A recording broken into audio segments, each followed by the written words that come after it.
Voilà, alors bonsoir, merci d'être présent et merci à M. Barraud de venir parler avec nous, nous rencontrer et échanger avec nous.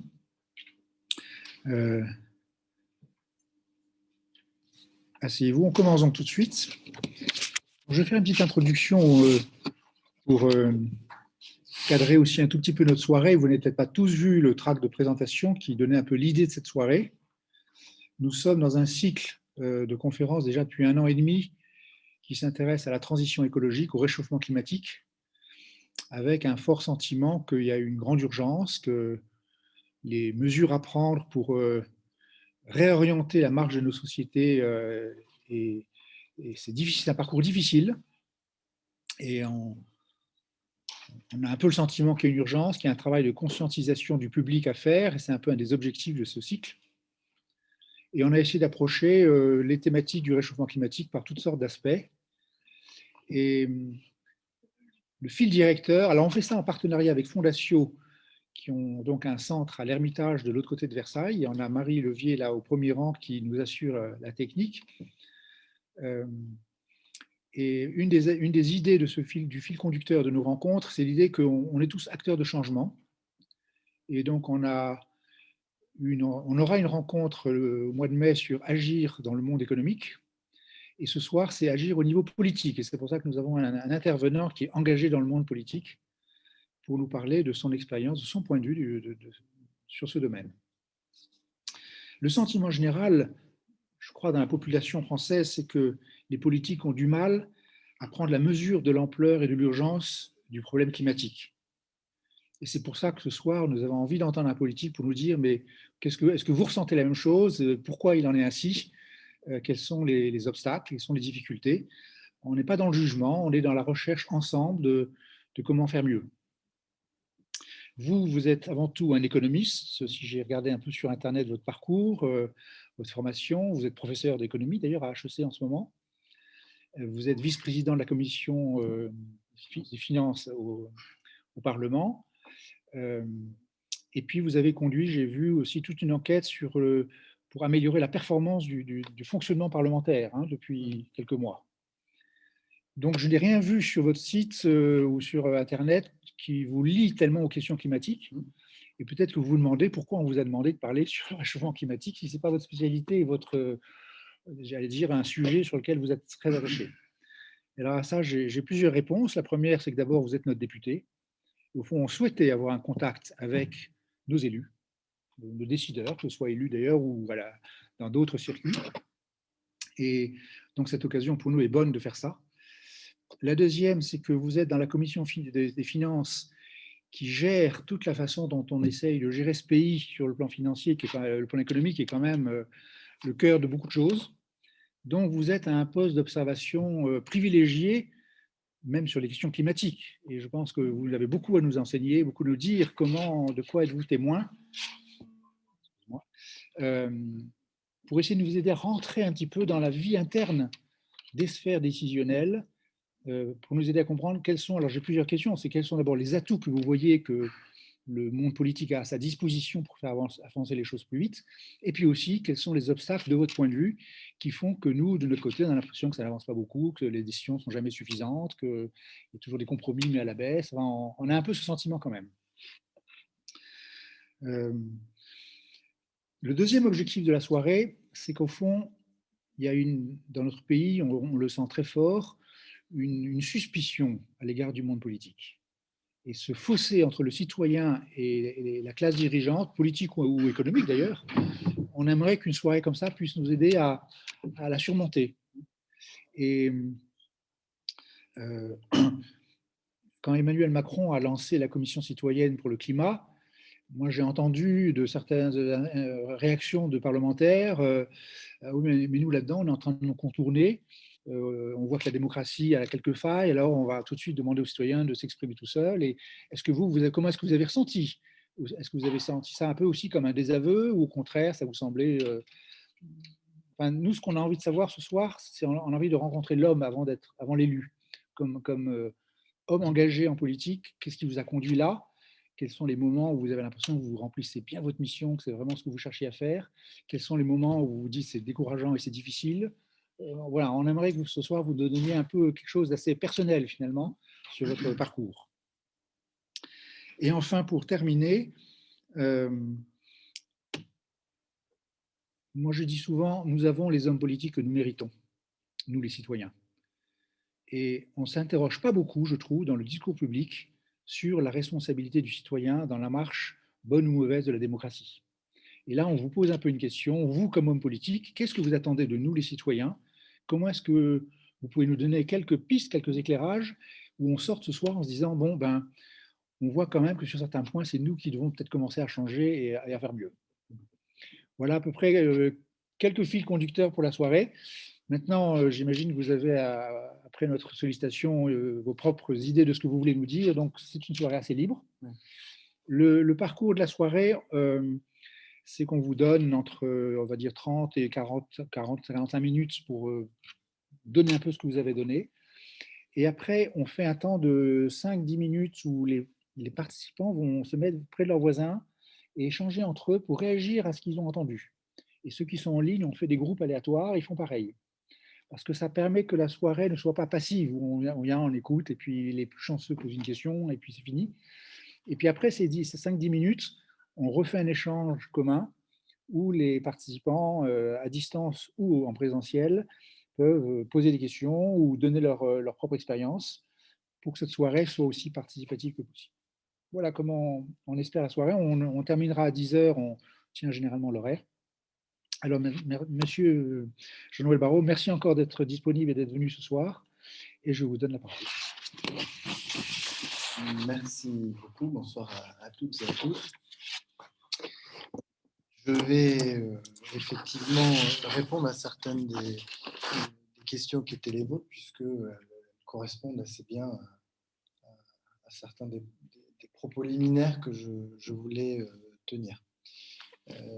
Je voudrais simplement en dégager une pour ne pas y avoir à y répondre, c'est qu'effectivement que les politiques sont, la feuille de route, c'est de représenter les citoyens. Donc, si vous êtes mécontent des politiques, il faut les changer. Et ça se passe en démocratie au moment des élections. Et donc, des politiques qui seraient décalées de manière un peu durable des attentes d'une population dans son ensemble, soit le système démocratique fonctionne bien, ils sont remplacés et ça ne peut en réalité pas vraiment se produire, soit c'est qu'il y a quelque chose, il y a un rouage qui est enrayé dans le système de délégation et de représentation. Mais le seul mandat que j'ai, c'est de représenter les citoyens à l'Assemblée nationale.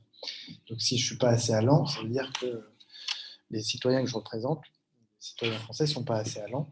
Ou alors ça veut dire qu'il y en a une partie d'entre eux qui n'arrivent pas suffisamment bien à exprimer. Je reviens là-dessus, mais je voulais simplement, pour peut-être dire que je pense qu'il ne faut pas essayer de trouver une sorte de solution définitive au problème en disant mais de toute façon les politiques sont déconnectés. C'est soit les gens qui, c'est soit le système, c'est le système qui fonctionne pas, mais ça peut pas être que les politiques sont déconnectés. Ils vont régulièrement devant les électeurs chercher un mandat, donc ils pourraient pas durer s'ils n'étaient pas connectés à celles et ceux qui leur délèguent leur pouvoir. Bon.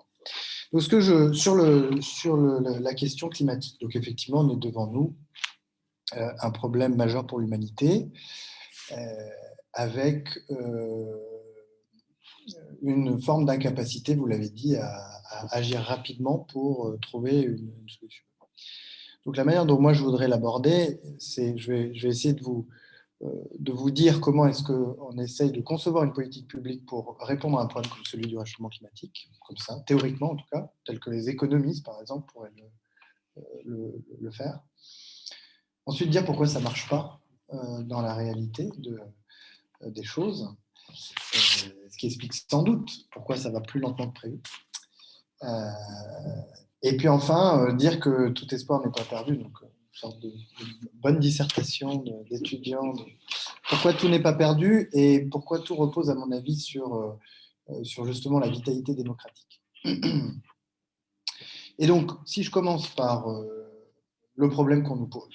Le problème qu'on nous pose, c'est un problème de bien commun dont la valeur, si on peut dire, ou qui se déprécie sous l'action non coordonnée en quelque sorte des acteurs, des personnes, qui ne tiennent pas compte dans leur action du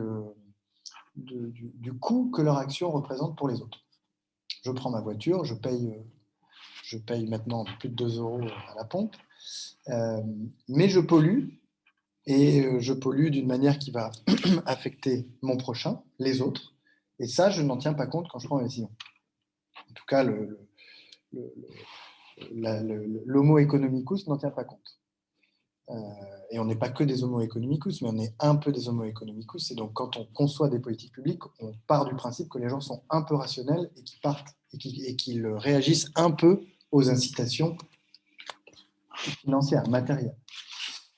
Donc, pour sortir d'un problème où on a des gens qui émettent trop de CO2 parce qu'en fait, ils ne s'en rendent pas compte, ou en tout cas, le coût que leur activité engendre sur la planète ne leur est pas facturé, le réflexe de l'économiste, c'est de dire il faut leur facturer.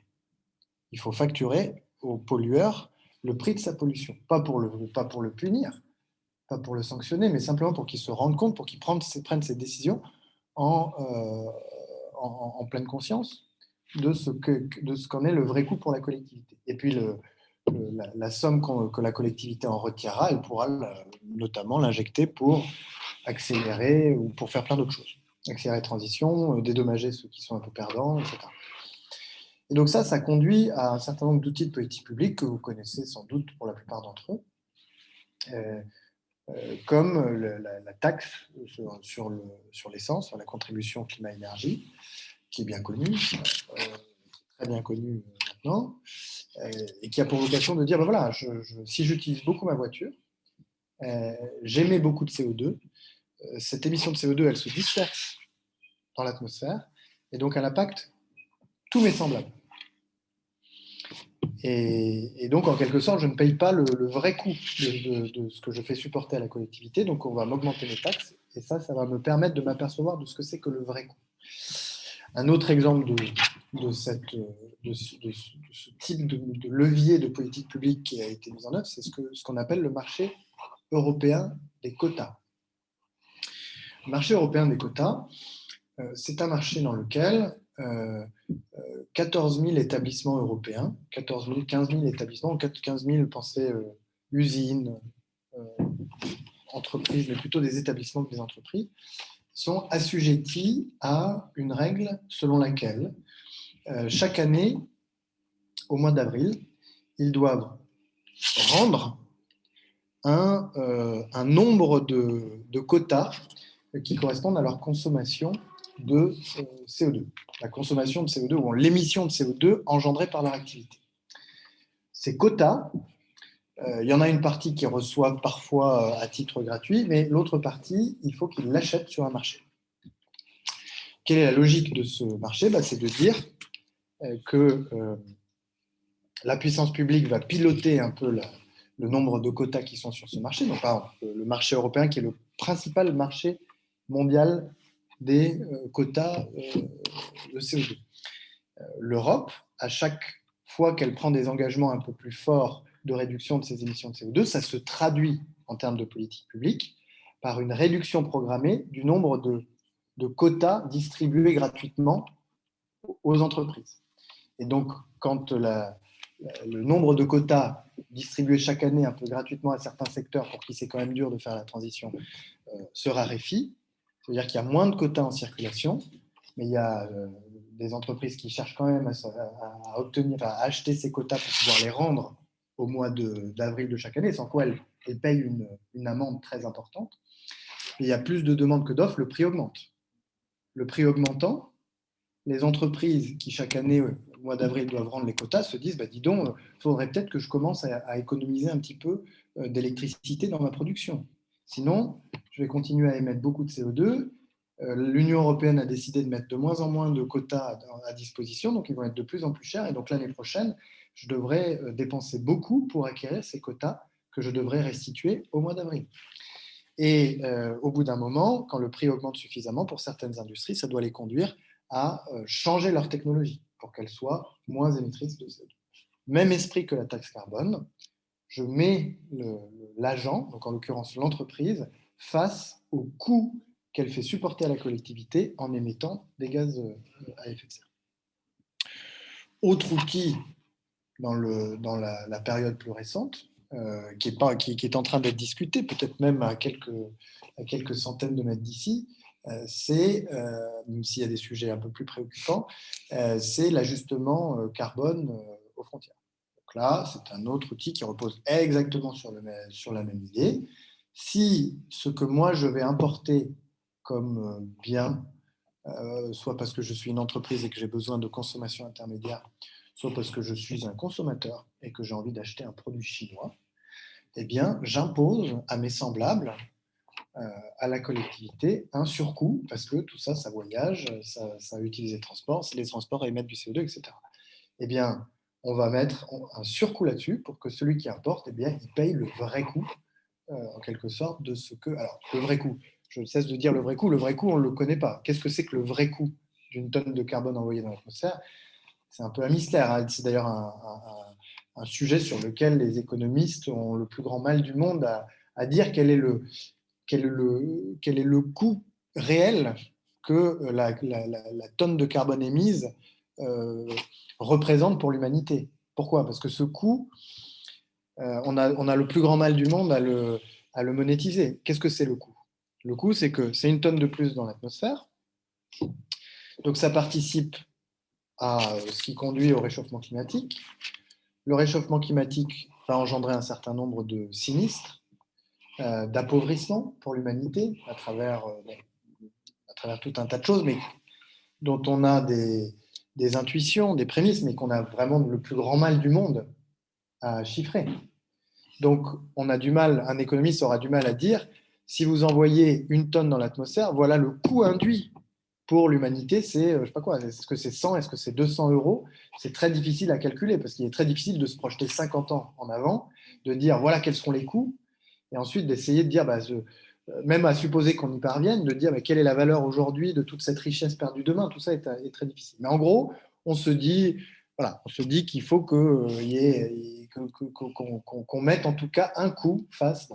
Donc ça, c'est la théorie, et c'est les instruments qui sont en place. Pourquoi est-ce que ces instruments sont considérés comme assez efficaces? Et d'ailleurs, les études ont tendance à montrer qu'effectivement, même si nous ne sommes pas que des homo economicus, on réagit au prix, qu'on soit une entreprise, surtout quand on est une entreprise, c'est beaucoup le cas, quand on est un consommateur aussi. Alors pourquoi est-ce que ça marche pas très bien? Ça marche pas très bien parce que la transition climatique est profondément injuste. Elle est profondément injuste. Elle est supportée, elle pèse sur les épaules de certains, pas sur d'autres. Pas sur les épaules d'autres. Et elle pèse notamment sur les épaules de ceux qui ont les épaules les plus frêles. Mais même si ce n'était pas le cas, elle impacterait très différemment les gens. Donc on a devant nous un mur, on a envie d'accélérer, on aurait par exemple envie de mettre en place tous ces outils, mais il y a des forces de rappel parce que tout ça provoque énormément d'injustice. Je vais lister les exemples. Je reprends les trois, ou en tout cas je reprends les deux premiers, parce que le troisième, l'ajustement carbone aux frontières, n'est pas encore tout à fait en place. Et sur les deux premiers, sur la contribution climat, donc en gros la taxe sur l'essence, bon, pas faire être le millième à rappeler que ça a provoqué, ça a été l'étincelle qui a déclenché le mouvement des Gilets jaunes. Qu'est-ce que ça voulait dire au fond? Ça voulait dire qu'effectivement, dans cette accélération qui était assumée, qui semblait assumée par les élites, puisque la plupart des candidats à l'élection présidentielle de 2017 avaient dit oui, comme le disent, je ne disais pas ça comme ça, mais comme le disent les économistes, si on veut sortir de la dépendance à l'essence, il faut augmenter le prix de l'essence. Comme ça, au moins, comme ça, tout le monde va se dire, ah là, il faut. Comme ça, les consommateurs vont dire, il faut que j'utilise moins d'essence, et comme ça, les producteurs vont dire, il faut trouver d'autres manières de faire les choses.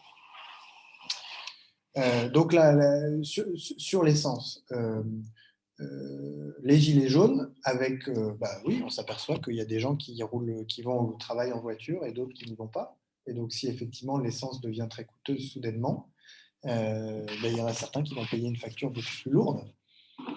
Et ces gens qui vont payer une facture beaucoup plus lourde, quand ils étaient petits et qu'ils ont décidé de s'installer dans cet endroit-là, ou quand ils sont nés dans cet endroit-là, et qu'ils ont grandi et qu'ils ont été à l'école dans cet endroit-là et qu'ils sont restés dans cet endroit-là, on ne leur avait pas dit qu'un jour, ils paieraient beaucoup plus cher que les autres pour aller au travail. Donc, on peut ressentir avec eux le sentiment d'injustice.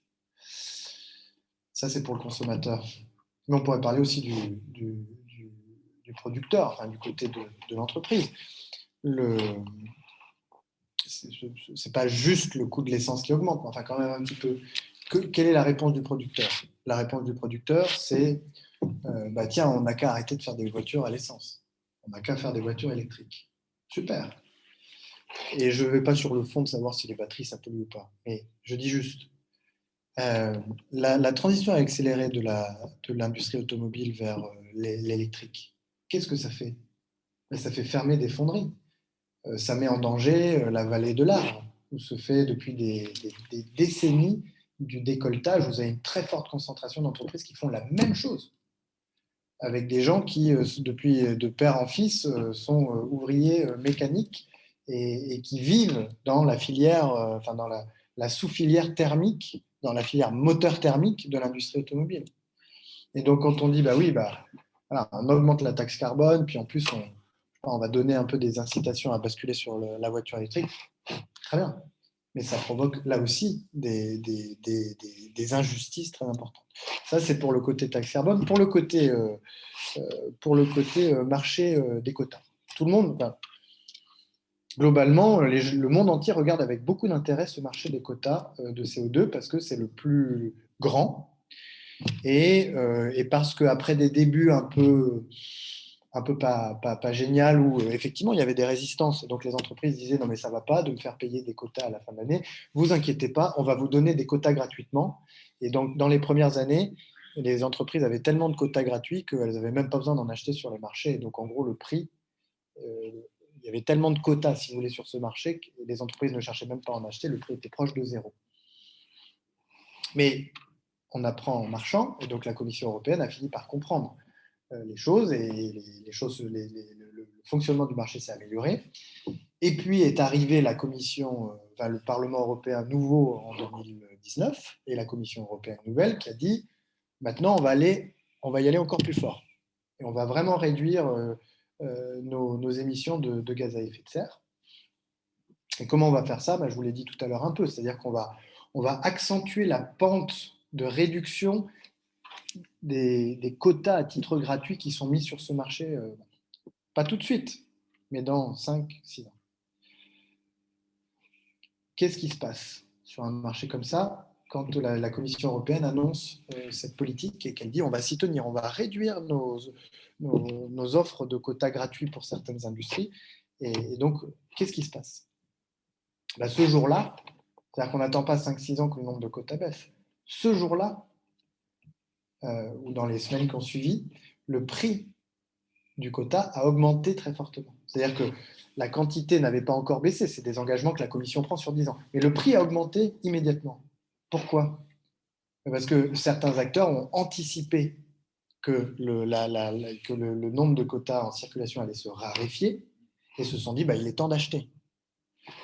Parmi ces acteurs, on a un projet de recherche avec certains de mes collègues à HEC pour essayer de comprendre exactement qui sont ces acteurs et pourquoi, parce qu'il y a un débat en Europe sur le sujet, mais il y a sans doute des intermédiaires financiers. Et sans doute, qu'en cherchant bien, on trouvera quelque chose qui ressemble à un hedge fund. Qu'est-ce qu'il fait le hedge fund? Il fait exactement ce qu'on lui demande de faire. C'est-à-dire qu'il dit, la Commission européenne veut des ambitions fortes en matière de transition écologique. Moi, le petit hedge fund, je réponds à l'incitation qu'on m'a donnée et j'achète les quotas parce que je sens qu'ils vont se raréfier. Ça fait augmenter le prix. Ah, enfin, on a réussi à faire augmenter le prix du carbone sur ce marché européen qui avait tant de mal à décoller. Bon, pourquoi pas. Sauf que cette augmentation drastique et brutale du prix du carbone sur ce marché européen, provoquée ou facilitée, si je puis dire, par l'action des intermédiaires financiers compris par les hedge funds, Qu'est-ce qu'elle a comme effet néfaste? Ben, c'est que vous avez des établissements, donc des usines, notamment des usines de charbon en Pologne, qui là sont au bord du gouffre. Parce que bah, tout d'un coup, c'est tout typiquement les types d'établissements polluants qui sont assujettis à ce marché. Avant, ils payaient leur quota 10 euros la tonne, et là maintenant c'est 80. Alors ça a baissé depuis le début de l'offensive russe, mais c'est 60, 80 euros. Donc ça a été multiplié par 2, par 3 en quelques semaines seulement. Et donc ces gens-là ferment. Et donc le travailleur polonais il dit mais ça va pas ou quoi à l'Europe, qu'est-ce que vous faites? Vous engraissez des hedge funds et vous nous faites mourir dans nos mines de charbon. Donc tout ça pour dire qu'il y a clairement un problème de justice associé à cette transition qui explique sans doute la lenteur de la mise en œuvre de certaines politiques un peu plus ambitieuses qu'on voudrait. Alors, il ne faut pas perdre tout à fait espoir, et moi je vais vous donner 2 exemples avant de faire. Donc là, j'ai fait ma thèse et mon antithèse, et avant de faire un peu ma synthèse, vous parler de la question démocratique. Je vais vous donner 2 exemples qui m'ont beaucoup frappé quand l'année dernière, le Premier ministre, le gouvernement m'a nommé parlementaire en mission, donc pendant 6 mois, pour aller regarder ce qui se passait, l'effet de la crise et du plan de relance dans les territoires. Bon. Il y a 2 exemples sur la transition écologique qui m'ont beaucoup frappé. Le premier, c'est que je me suis rendu au Havre en avril dernier, donc en avril 2021, une semaine après la fermeture de la centrale à charbon du Havre. Donc je ne sais pas si vous voyez le port du Havre, c'est un truc colossal, moi je ne l'avais jamais vu, mais ça défie l'imagination. La centrale à charbon se voit très bien depuis Honfleur, juste en face, avec ses cheminées et tout ça. Bon, elle venait de fermer. Pas un drame social absolu, donc je ne veux pas exagérer les choses, parce que c'est du reclassement de quasiment 2/3 des salariés à l'intérieur d'EDF, du groupe EDF. Et puis pour le reste, ils vont être là pour démanteler, donc il n'y a pas eu de casse sociale. Bon. Mais ce qui était frappant, c'est que en traversant la rue, pour citer un grand auteur, de l'autre côté de la rue, il y avait et c'était ce qu'on venait visiter, parce que la centrale à charbon était fermée, mais vraiment à 50 mètres, une immense usine, un peu encore en construction, pas tout à fait finie, immense, gigantesque, et ses talents à perte de vue, qui est l'usine de Siemens Gamesa, où vont être assemblées les éoliennes offshore, donc les gigantesques éoliennes avec des moteurs qui font la taille de cette salle, enfin des trucs monstrueux, qui à terme emploiera 750 personnes.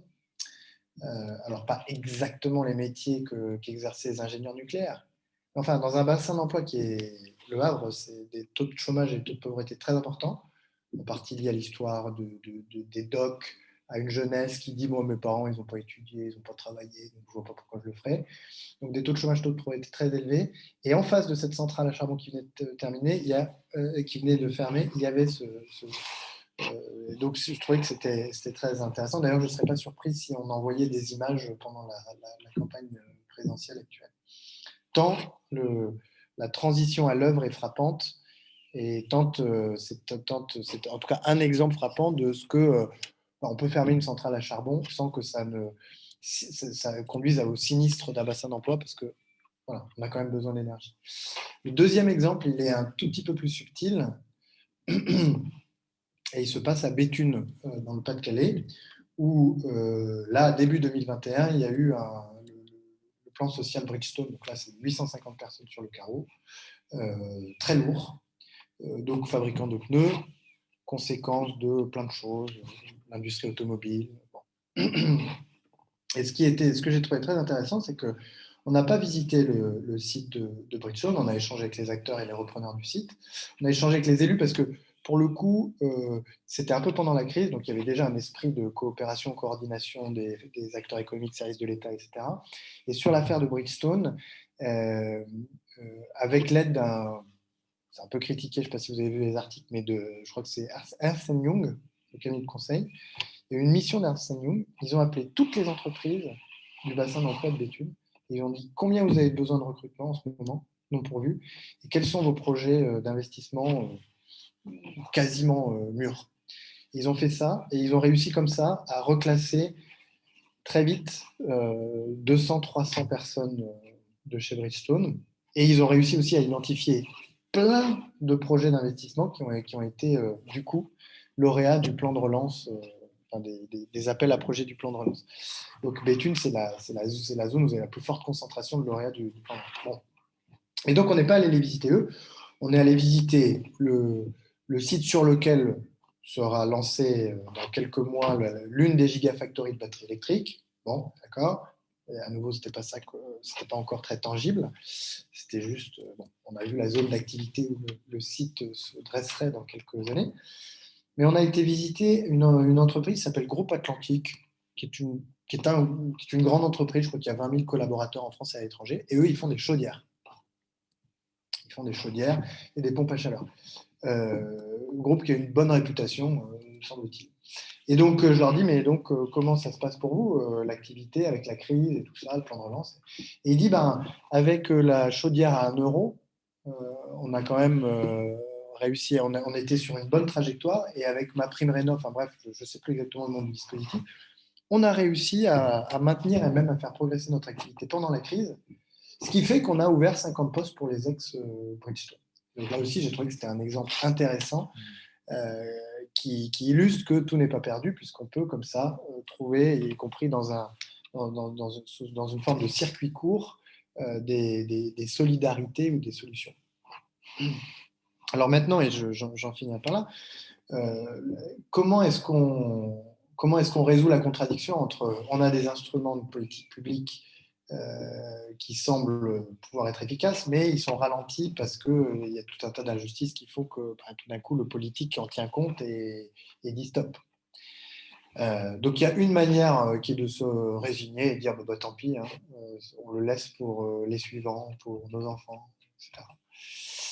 Il y a une autre méthode qui est de dire tant pis, ils en souffreront des conséquences, mais on ne va pas s'arrêter à des gens qui rouspètent.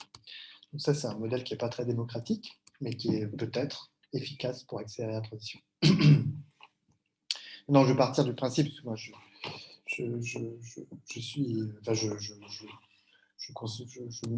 suis apparenté à un courant qui s'appelle le courant démocrate, donc je suis avant toute chose attaché à la notion de démocratie, et la manière dont on se définit, ou dont on définit la démocratie dans notre courant, c'est en empruntant une phrase de Marc Sangnier, qui est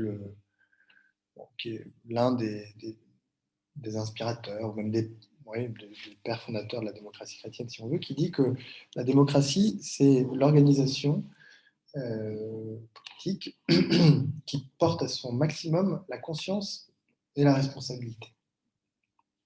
Et donc, la réponse, c'est conscience et responsabilité.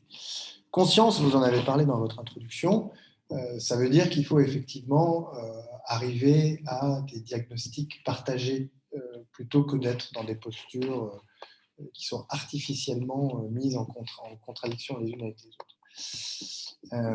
Donc pour ça, il y a l'éducation, mais je ne suis pas super inquiet quand je vois la conscience c'est plutôt l'éducation à l'envers. C'est les enfants qui éduquent leurs parents. Je veux dire, la génération nouvelle, je ne sais pas exactement dire d'où ça vient, et peut-être que vos travaux vous en avez trouvé les origines, mais je trouve que cette conscience se développe, mais plutôt venant de la jeunesse et comme ça remontant, si je puis dire, la pyramide des âges. L'autre manière de créer une conscience commune, c'est le débat démocratique. Et donc là, vous avez dit, en gros, les députés ont du mal à aller vite, et donc on a mis la Convention citoyenne et ça allait un peu plus vite. C'est vrai que ça allait plus vite. La Convention citoyenne pour le climat a permis, qui était d'ailleurs une demande issue du grand débat national, qui lui-même était un moment très intéressant de respiration démocratique. Donc le grand débat national a accouché de la Convention citoyenne pour le climat, et la Convention citoyenne pour le climat, à mon avis, son principal mérite, ça a été de développer une conscience commune, collective, nationale des enjeux. Et ce faisant, d'aller plus loin que ne l'aurait fait le Parlement, c'est vrai. Pourquoi ? Parce que le Parlement est trop faible. notamment. Pas juste parce que les députés sont anti-écolos. C'est évidemment pas le cas, mais parce que le Parlement est trop faible et que le gouvernement qui avait rédigé son texte l'avait peut-être rédigé qui aurait rédigé son texte, l'aurait sans doute rédigé en étant un peu plus attentif à celles et ceux qui ont plus de capacité à se faire entendre par le gouvernement, c'est-à-dire des lobbies, des choses comme ça. Et donc le Parlement arrive derrière, parfois il arrive à faire plier un petit peu le gouvernement, mais il est si faible dans notre pays qu'il n'y arrive pas très souvent. Et la Convention citoyenne pour le climat, parce que le président de la République avait dit non, mais on prendra sans filtre, ça a poussé, ça a encouragé le Parlement à aller très loin, puisqu'il fallait prendre, si je puis dire, avec le moins de filtres, le moins de pincettes possible, les résultats des travaux de la Convention citoyenne.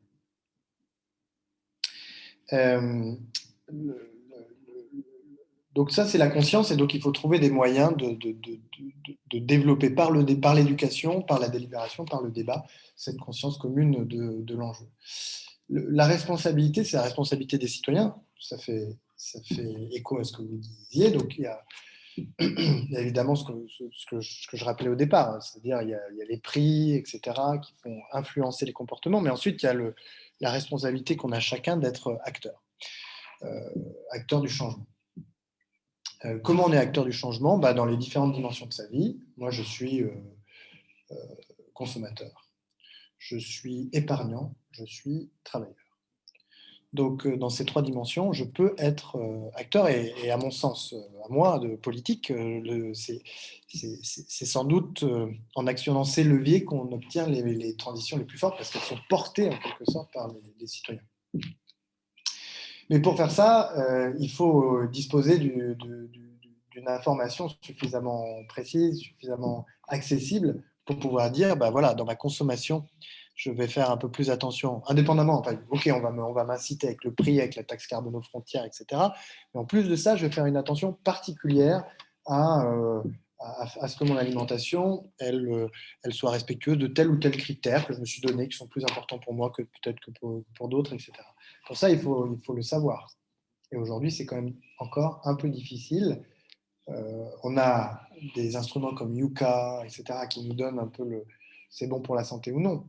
Mais connaître le bilan carbone complet d'un produit alimentaire ou d'un produit de consommation en général, ce n'est pas tout à fait possible encore. C'est à la puissance publique de le développer pour que le consommateur puisse, vous savez comment c'est, les histoires de Yuka, les histoires de Nutri-Score, c'est tellement puissant, parce que quand les gens commencent à leur faire confiance, que moi j'en ai entendu encore la semaine dernière au Salon de l'Agriculture, mais ce n'était pas la première fois, que vous faites du truc au lait cru, vous faites du camembert ou du reblochon au lait cru, Nutri-Score vous met en rouge, et là, c'est la fin, quoi.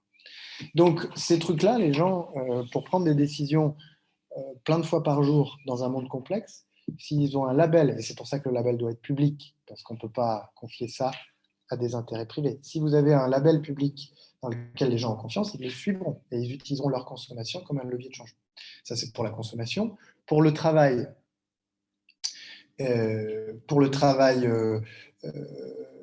on entend que les nouvelles générations sont de plus en plus attentives à l'effort que font les entreprises dans lesquelles elles vont travailler.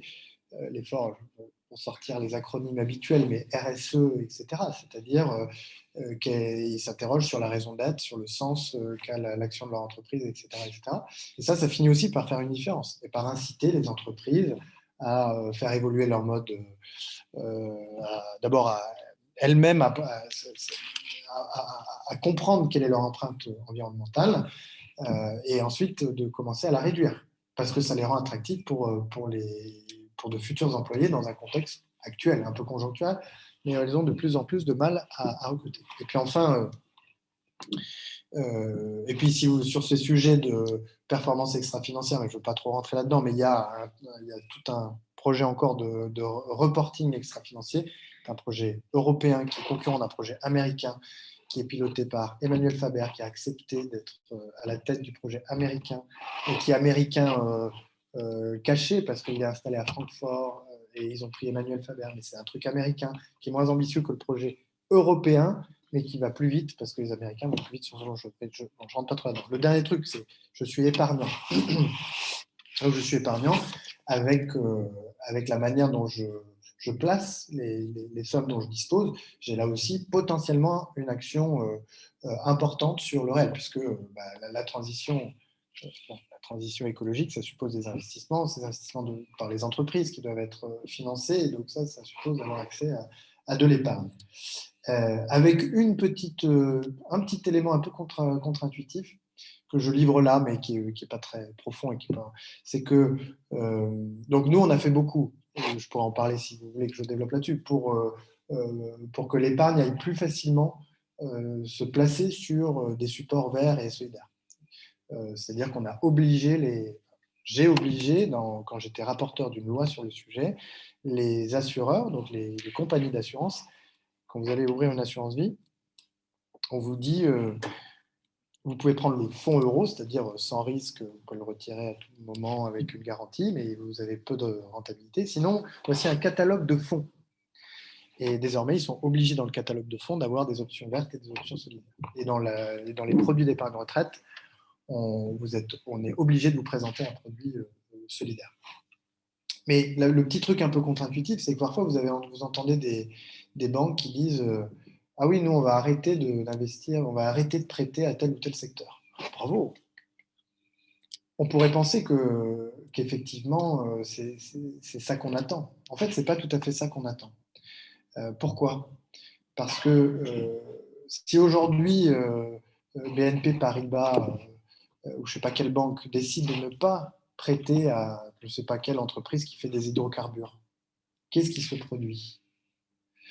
C'est un autre acteur financier qui ne s'embarrasse pas de ce genre de principe qui va le faire et qui va empocher, puisque ces industries ne sont pas complètement disqualifiées, une grosse somme d'argent. Pour avoir une action un peu conséquentialiste en matière d'environnement, de climat, il faut que votre intermédiaire financier vous dise je prends votre argent, mais avec cet argent, je vais au contraire investir chez un type qui fait des hydrocarbures et je lui dis soit tu changes ton business model, soit je ferme en quelque sorte l'activité. C'est ça la manière sans doute la plus efficace et la plus rapide pour faire évoluer les comportements. Ce n'est pas en disant toutes les banques avec pignon sur rue vont arrêter de financer les projets polluants. Parce que je vous dis, il restera toujours un bonhomme dans la salle, un acteur financier qui dira non, mais vous inquiétez pas, moi je m'en occuperai, je prendrai sur moi tous vos péchés et tout votre argent, et puis on continuera à faire du pétrole sans aucun problème. Non, mais je prendrai sur moi de faire le gars qui finance les trucs polluants, je ferai beaucoup d'argent pendant que vous en ferez moins parce que vous refusez. Donc mais là aussi, ce dont on a besoin, c'est d'avoir, un peu comme pour les produits de consommation, pour les entreprises, c'est la même chose pour l'épargnant que pour le travailleur. Il faut avoir des informations claires sur l'empreinte écologique, environnementale, CO2, biodiversité de chaque entreprise. Et puis, je finirai par là.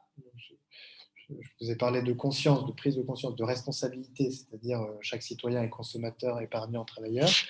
Et le rôle de la puissance publique, c'est dans ces deux cas-là de mettre à disposition l'information, mais en sachant pas de l'information sous la forme de formulaires très compliqués d'accès. Il faut vraiment trouver la manière de le rendre bon.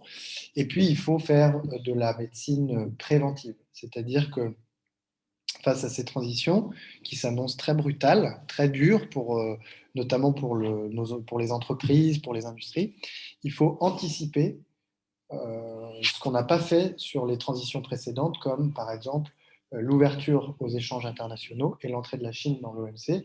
Personne ne l'a anticipé. Vous regardez la corrélation du vote Trump, du vote Le Pen, avec la présence d'industries qui ont été qui ont été concurrencées par la Chine. Vous verrez que la corrélation est très forte. J'en ai même fait des travaux de recherche. Tout ça parce qu'on s'était dit, la transition est peut-être un peu brutale, mais c'est quand même bien de pouvoir avoir des produits pas chers en Chine, des produits pas chers venant de Chine, pour le consommateur, parce que les t-shirts, c'est quand même bien quand ça coûte moins de 10 euros ou moins de 5 euros, et puis pour l'entreprise, parce que c'est quand même bien d'acheter des boulons à moindre prix, comme ça, on peut fabriquer en France des choses qu'on vendra mieux à l'extérieur. Et on a été pris plusieurs décennies après par l'effet de boomerang social de cet aveuglement aux transitions. Donc là, il faut le faire en préventif et il faut se dire très simplement, au niveau France, mais au niveau monde, où sont les gens qui vont souffrir? Où sont-ils concentrés? Où sont les prochains bassins houillers? Où sont les prochains bassins sidérurgiques? Ça sera les bassins de CO2. Ça sera là où il y a le plus de CO2 par emploi. Où sont les gens qui vont vraiment être secoués? Quels sont les bassins d'emploi? Quels sont les pays? Quelles sont les régions du monde qui vont vraiment souffrir? Et de se donner les moyens dès aujourd'hui de leur permettre d'échapper à ce mur vers lequel ils s'avancent. Et donc ça, c'est vraiment, à mon avis, une responsabilité très forte de la puissance publique, qui n'est pas facile à mettre en œuvre, parce qu'on anticipe sur des problèmes qui enjambent les élections à venir. Voilà. Le quoi qu'il en coûte a eu ce mérite de desserrer la contrainte financière, et donc on a dit bah, tiens, on va mettre 5 milliards sur la décarbonation de l'industrie, donc allez-y, changez complètement vos modes de consommation électrique, on vous donnera des centaines de milliers, des millions d'euros pour le faire. On a dit, on a mis le fonds friche pour que si on reprend les friches industrielles, etc. Je ne sais pas combien de temps ça durera, mais je crois qu'il y aura toujours un peu cette petite contrainte liée à l'exercice démocratique qui nous impose de revenir régulièrement devant les gens.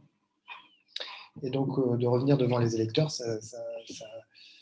parfois, ça vous éloigne de l'objectif de long terme.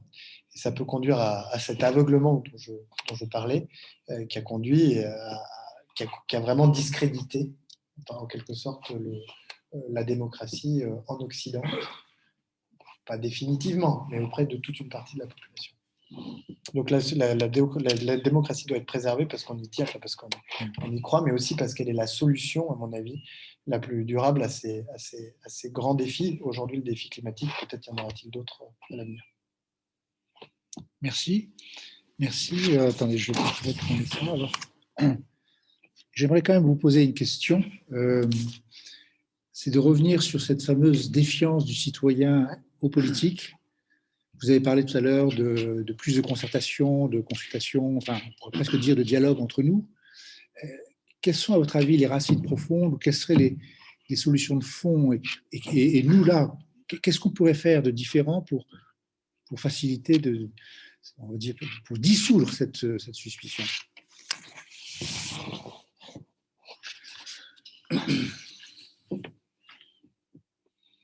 Je pense que c'est très profond. Je pense que c'est lié à ce dont je viens de parler, que vous avez des opinions publiques occidentales, des classes moyennes qui ont eu le sentiment d'être dépossédés de leur destin, qui ont eu le sentiment, ça c'est, vous allez me dire, c'est un sentiment, qui ont eu, qui sont qui représentent la partie de la population mondiale dont le revenu a le moins progressé depuis 30 ans, les classes moyennes occidentales.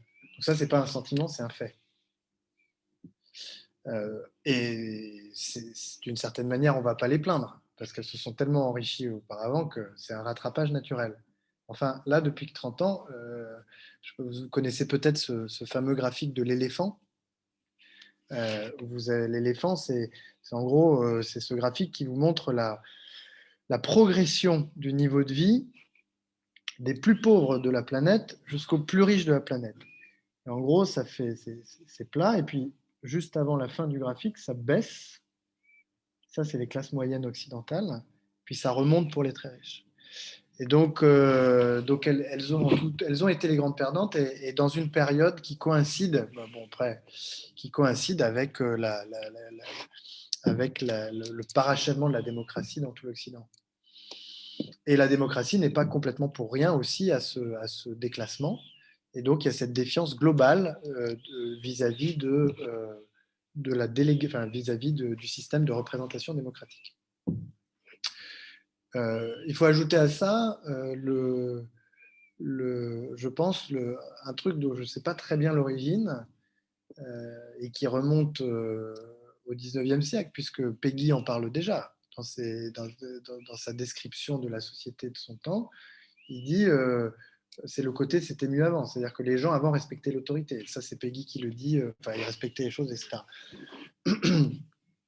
L'autre jour, pour la première fois de ma vie, enfin de ma vie, de ma jeune carrière de député, mais même de ma vie aussi, je me suis fait invectiver de manière très brutale à l'école de mon fils en l'emmenant dans sa classe par quelqu'un qui disait le pass vaccinal, gna, gna, gna. Et une deuxième fois la semaine suivante sur la question du vote par correspondance que j'ai beaucoup défendu. Donc un peu déstabilisant, mais enfin rien de grave, pas de. Et donc j'en parlais avec une directrice d'école à laquelle je rendais visite juste après avoir déposé mon fils à l'école, qui me disait il est en train de vous arriver à vous ce qui nous arrivait à nous auparavant. Donc tout détenteur d'une forme de notabilité, d'une forme d'autorité est désormais un petit peu suspect dans une société qui se replie sur l'individualité, qui a perdu le sens de... Bon, tout ça, ça fait un peu... Je ne sais pas très bien, et puis c'est pas ma spécialité, hein, mais je ne sais pas très bien comment le décrire, mais je pense que c'est aussi un facteur qui fait que globalement, on perd confiance dans les mécanismes de délégation, d'autorité. Et donc, comment retrouver confiance dans ce mécanisme-là? Je pense qu'il faut actualiser un peu la pratique démocratique et la pratique de la délégation elle-même. C'est-à-dire que je pense qu'il y a aussi un aspect un peu logistique à la chose. C'est-à-dire qu'aujourd'hui, la manière dont on s'engage, la manière dont on s'intéresse aux choses, la manière dont on se documente, la manière dont on se renseigne a beaucoup changé. S'attendre à ce que les gens qui vivent avec leur téléphone désormais lisent un programme de 20 pages fois le nombre de candidats, donc un programme qui traite de tous les sujets de la Terre, et fasse un chèque en blanc à une personne pendant 5 ans sans jamais être réinterrogé, c'est se bercer d'illusions. Avant, on lisait le journal de bout en bout le matin et puis on passait à autre chose. Aujourd'hui, on lit le journal toute la journée au gré des annonces sur le téléphone. Avant, on s'engageait dans un parti politique parce qu'on disait il y a une vision du monde qui est une matrice d'interprétation sur tous les sujets, ce qui n'empêche pas le débat à l'intérieur, la réflexion. Enfin, j'adhère à la matrice. J'aurais peut-être des désaccords à l'intérieur de mon parti, mais j'adhère à la matrice. Aujourd'hui, ce n'est pas du tout comme ça que les gens réfléchissent. Ils ont envie de s'engager pour une cause de manière transitoire, ce qui fait que les partis politiques n'arrivent plus à être le réceptacle de cet engagement. Partis politiques ou les associations d'ailleurs. La Croix-Rouge perd des adhérents. Elle gagne des bénévoles, mais elle perd des adhérents. En tout cas, c'est ce que m'a raconté un jour le directeur général de la Croix-Rouge quand on se racontait nos histoires. Et donc, il faut... c'est-à-dire que soit on dit c'était mieux avant et ces gens-là et ça va revenir, mais est-ce que ça reviendra?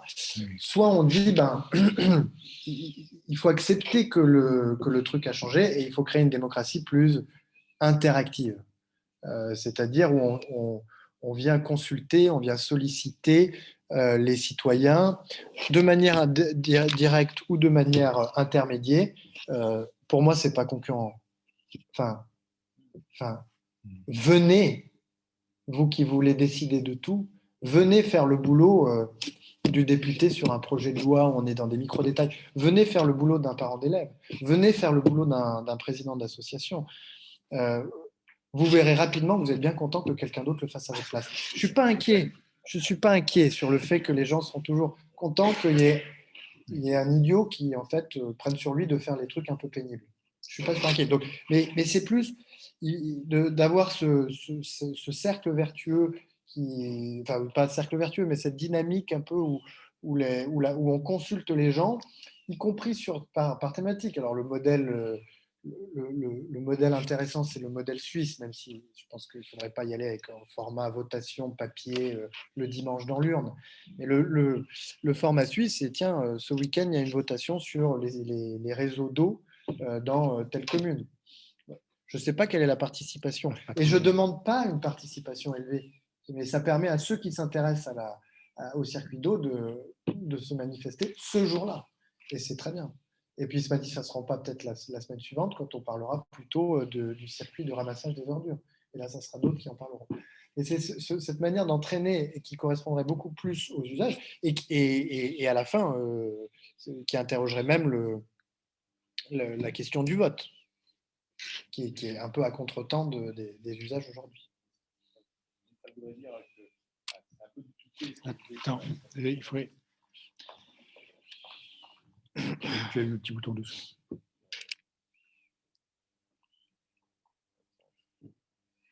Ça serait... Il marchait tout à l'heure. Hein. C'est bien. Voilà. Oui.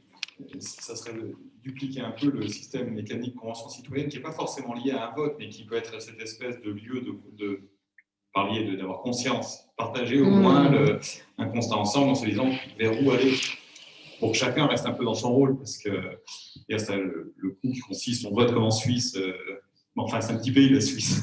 Non, mais d'avoir peut-être ce travail-là plus intense que finalement, Miropa connaît un peu ça déjà à certains égards, c'est dupliquer ça sur un plan national d'une certaine façon. Oui, je pense qu'il y a plein de manières de le faire.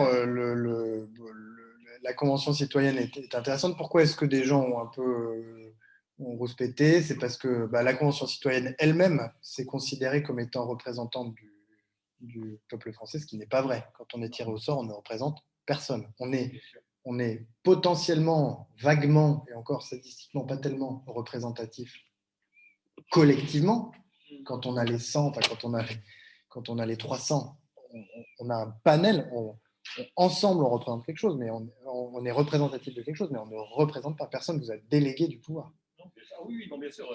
C'est là où il y a eu de la friction. Parce qu'évidemment, vous savez bien que derrière la Convention citoyenne, il y avait des gens qui disaient aux conventionnaires, mais allez les gars, maintenant vous avez toute légitimité, prenez les armes, prenez d'assaut les institutions. Et voilà. Alors, c'est vrai qu'il y avait un risque sur ce plan-là. Ce qui est frappant aussi, c'est que de l'information, on en trouve très bien. Enfin, l'Assemblée nationale, le Sénat, ils ont des documents pour qui veut s'y intéresser. Il y a une mine de choses qu'on trouve, de clés de compréhension qu'on peut avoir. Il y a eu multiples rapports. Quand on suit le débat d'un projet de loi, c'est l'effort fait de communication pour aider à comprendre, saisir les enjeux, pour qui s'y intéresse, il y a vraiment beaucoup. Mais il manquait sûrement un lieu dans lequel, créer une conscience commune. Et j'avais envie de vous demander, est-ce que sur un plan international, en matière climatique, vous sentez poindre cette conscience commune, par exemple dans des pays comme la Chine, comme aux États-Unis, parce que le raisonnement ce que vous évoquez pour la France, ça ne fonctionnera sur le plan climatique que si c'est partagé par les nations qui portent le plus cette charge de résolution Et donc, est-ce que vous percevez cette conscience-là qui monte Un peu. Après, je pense que parmi les grands points d'interrogation qui émergent de la crise actuelle, c'est que vous voyez bien que ce qui se joue aussi, c'est la confrontation, qui était déjà là, hein, bien sûr, mais la confrontation des modèles d'organisation politique. Et donc, comment est-ce que face à un enjeu climatique comme le réchauffement, comment est-ce que les démocraties libérales, les démocraties occidentales, trouvent des terrains d'accord ou des terrains d'entente avec des dictatures.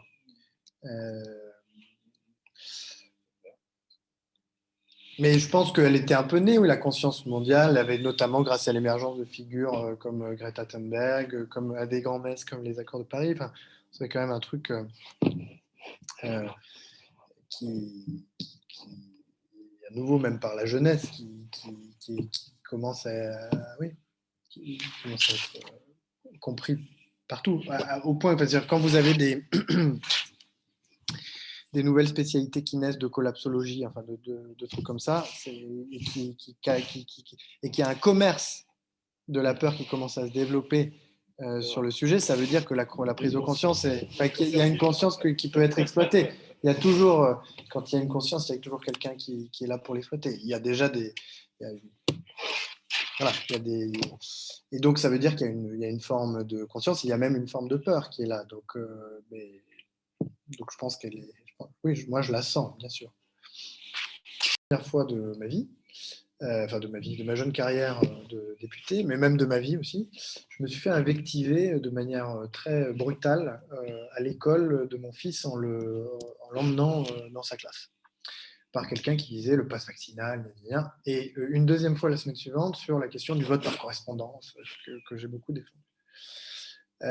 Donc un peu déstabilisant, mais enfin rien de grave, pas de...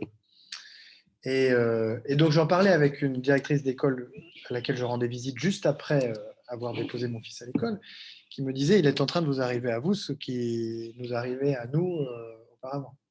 Donc tout détenteur d'une forme de notabilité, d'une forme d'autorité, est désormais un petit peu suspect dans une société qui se replie sur l'individualité, qui a perdu le sens du monde. Tout ça, ça fait un peu... Je ne sais pas très bien, et puis ce n'est pas ma spécialité, hein, mais je ne sais pas très bien comment le décrire, mais je pense que c'est aussi un facteur qui fait que globalement, on perd confiance dans les mécanismes de délégation, d'autorité. Et donc, comment retrouver confiance dans ce mécanisme-là? Je pense qu'il faut actualiser un peu la pratique démocratique et la pratique de la délégation elle-même. C'est-à-dire que je pense qu'il y a aussi un aspect un peu logistique à la chose. C'est-à-dire qu'aujourd'hui, la manière dont on s'engage, la manière dont on s'intéresse aux choses, la manière dont on se documente, la manière dont on se renseigne a beaucoup changé. S'attendre à ce que les gens qui vivent avec leur téléphone désormais lisent un programme de 20 pages fois le nombre de candidats, donc un programme qui traite de tous les sujets de la Terre, et fasse un chèque en blanc à une personne pendant 5 ans sans jamais être réinterrogé, c'est se bercer d'illusions. Avant, on lisait le journal de bout en bout le matin et puis on passait à autre chose. Aujourd'hui, on lit le journal toute la journée au gré des annonces sur le téléphone.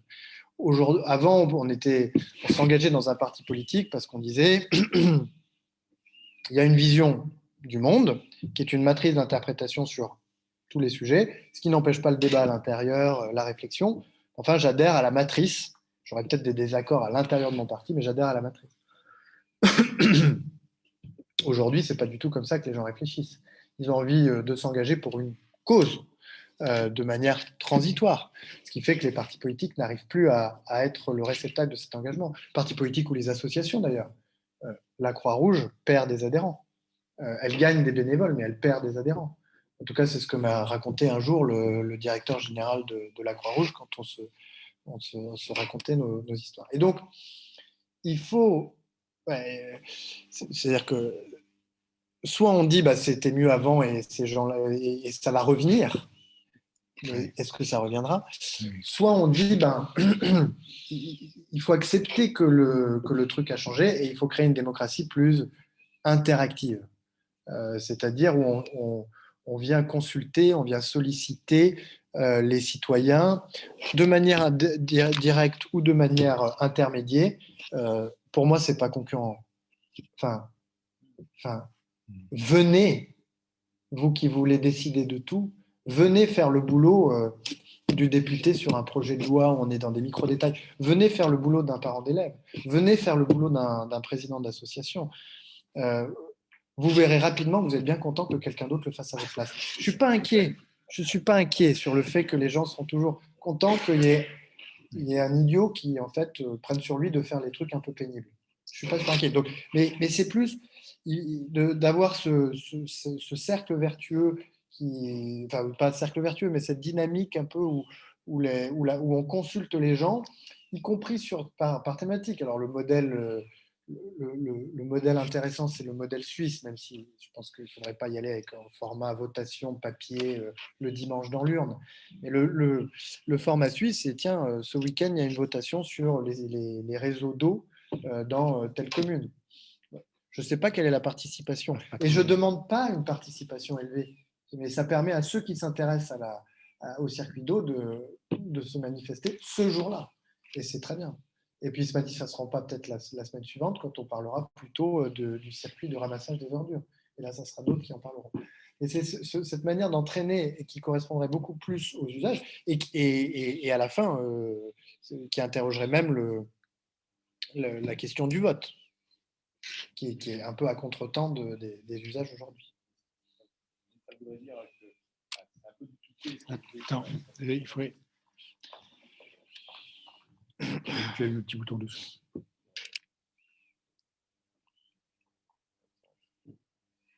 Ça serait. Il marchait tout à l'heure. Hein. C'est bien. Voilà. Oui. Ça serait de dupliquer un peu le système mécanique convention citoyenne qui n'est pas forcément lié à un vote, mais qui peut être cette espèce de lieu d'avoir conscience, partager au moins un constat ensemble en se disant vers où aller, pour que chacun reste un peu dans son rôle, parce que il y a ça, le coup qui consiste, on vote comme en Suisse, enfin c'est un petit pays la Suisse. Non, mais d'avoir peut-être ce travail-là plus intense que finalement, Miloka connaît un peu ça déjà à certains égards, c'est dupliquer ça sur un plan national d'une certaine façon. Oui, je pense qu'il y a plein de manières de le faire. La Convention citoyenne est intéressante. Pourquoi est-ce que des gens ont un peu rouspété? C'est parce que la Convention citoyenne elle-même s'est considérée comme étant représentante du peuple français, ce qui n'est pas vrai. Quand on est tiré au sort, on ne représente personne. On est potentiellement, vaguement, et encore statistiquement pas tellement représentatif collectivement. Quand on a les 100, enfin quand on a les 300, on a un panel, ensemble on représente quelque chose, mais on est représentatif de quelque chose, mais on ne représente pas personne, vous êtes délégué du pouvoir. Oui, non, bien sûr. C'est là où il y a eu de la friction. Parce qu'évidemment, vous savez bien que derrière la Convention citoyenne, il y avait des gens qui disaient aux conventionnaires, mais allez les gars, maintenant vous avez toute légitimité, prenez les armes, prenez d'assaut les institutions. Et voilà. Alors, c'est vrai qu'il y avait un risque sur ce plan-là. Ce qui est frappant aussi, c'est que de l'information, on en trouve très bien. Enfin, l'Assemblée nationale, le Sénat, ils ont des documents pour qui veut s'y intéresser, il y a une mine de choses qu'on trouve, de clés de compréhension qu'on peut avoir. Il y a eu multiples rapports. Enfin, quand on suit le débat d'un projet de loi, c'est l'effort fait de communication pour aider à comprendre, saisir les enjeux, pour qui s'y intéresse, il y a vraiment beaucoup. Mais il manquait sûrement un lieu dans lequel, créer une conscience commune. Et j'ai envie de vous demander, est-ce que sur un plan international, en matière climatique, vous sentez poindre cette conscience commune, par exemple dans des pays comme la Chine, comme aux États-Unis, parce que le raisonnement ce que vous évoquiez pour la France, ça ne fonctionnera sur le plan climatique que si c'est partagé par les nations qui portent le plus cette charge de résolution Et donc, est-ce que vous percevez cette conscience-là qui monte Un peu. Après, je pense que parmi les grands points d'interrogation qui émergent de la crise actuelle, c'est que vous voyez bien que ce qui se joue aussi, c'est la confrontation, qui était déjà là, hein, bien sûr, mais la confrontation des modèles d'organisation politique. Et donc, comment est-ce que face à un enjeu climatique comme le réchauffement, comment est-ce que les démocraties libérales, les démocraties occidentales, trouvent des terrains d'accord ou des terrains d'entente avec des dictatures.